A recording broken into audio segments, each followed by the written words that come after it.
Look, all of us, to some degree or another, try to retain control over ourselves, the things in our environments. And what starts to happen is when we start to feel a little bit threatened, like we start to feel a little bit out of control because this situation, I'm not good at it. I don't have competence. I don't have skill quite yet. And I'm confronted with that every day that I'm showing up to it. So what happens is we try to get that control back in other ways that are often self-destructive.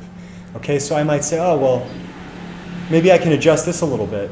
Maybe I can train at a different time of day. Maybe I could, replace this food with that. Maybe I can do this and that. And look, if you've got that skill and you're in the game and then just do it, right? But if you don't, and you're in a domain that is exceeding your comprehension, you need to be willing to relinquish control long enough to acquire the skills to play the game. This is how it is in everything all across the board, but for some reason a lot of people think that kind of self-development and personal performance is somehow in a different category. Like, we know it when we want to learn to play chess, play basketball, become a lawyer, become a doctor. What environment do you get to go into where comfort is the metric for whether or not this is a good fit for you? It never is. We always feel overwhelmed at first, but that's the process of assimilating new information and becoming a master of a new domain. So I call this phenomenon, at least in my own practice, and I notice this when it pops up instantly in a client, but I call it poisoning the well, or I might just say the well has been poisoned, right? Because there are symptoms, and the symptoms look something like this. They might have a prescription, there's an exercise. They say, well, I have a bad relationship with this exercise. I got a little tweak from it maybe a year or two ago. Can I not do it? What do you think about just switching? Or, I'm getting tired of eating this. What else can I eat? And it's like, well, okay, in both of these, we're looking for ways out of doing the things that we know we need to do. That's the premise, right? But the problem is not the specifics. It's never in the specifics. It's in the fact that you are trying to gain control of something that is out of your hands. That's not the right way to play the game, because there is no limit to how much shit you can fuck up, to how much discretionary choices you can make and say, I want to change this, I want to do that, I kind of like this, is that okay? There's a fucking million things, right? So a year ago or so, I got an email from somebody. I don't normally do this, but I felt like it at the time. It was a long personal story about somebody that wanted to work with me. I didn't have a tribe going at the time. It was in between those things. And so I kind of wrote her a quick prescription just because, and I said, look, if we do this, I don't have to charge you for the session. But just get started and we'll see.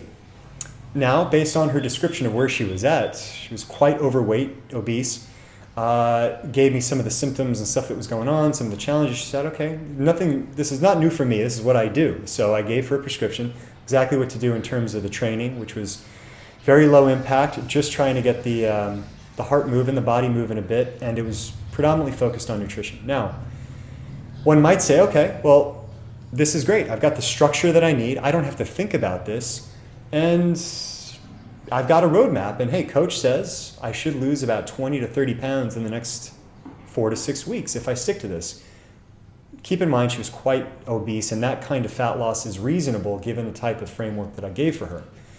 For somebody lighter, that would be too aggressive. But I could have predicted it to a T. A couple weeks later, I wound up following up, and sure enough, she'd started to make a little bit of a deviation. Started, change the blueberries for strawberries. Started to change, the time of day that she did her walk. Now, on the outside, these look fine. I'm still kind of doing it. I'm doing this instead of that, and this, and it's close. But what happens is the mind no longer is playing the game. The mind is no longer focused and says, I'm going to be the person that thrives in discomfort. It starts to say, how do I mold this so that it's more fun for me? And as soon as your mind makes that pivot and that change, you have fucked your path to progress.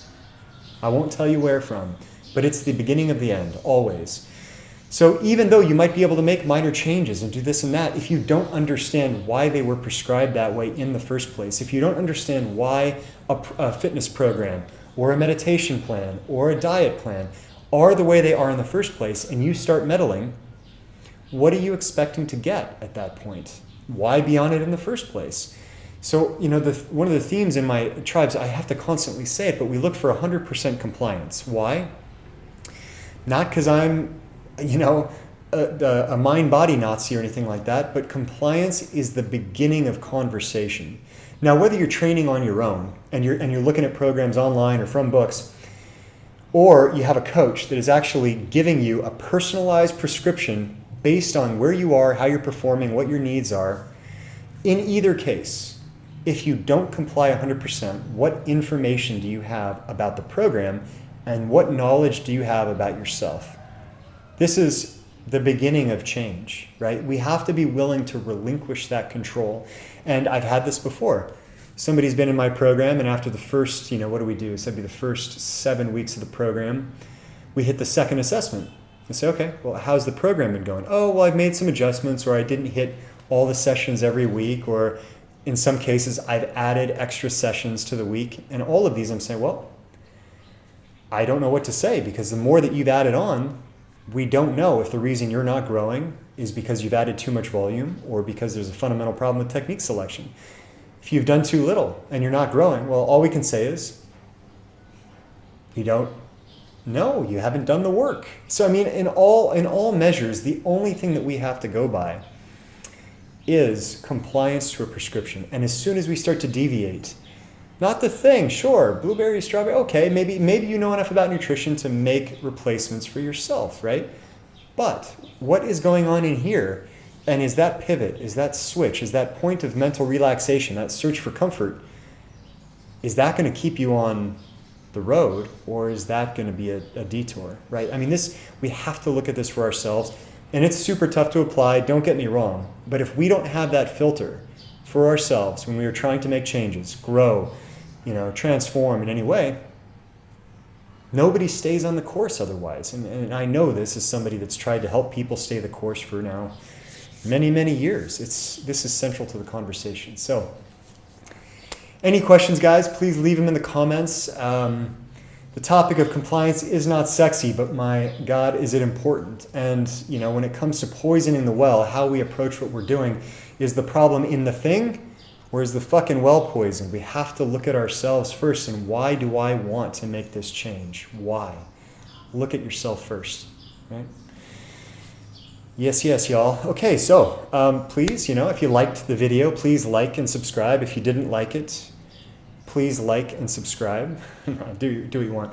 But until the next time, be weightless.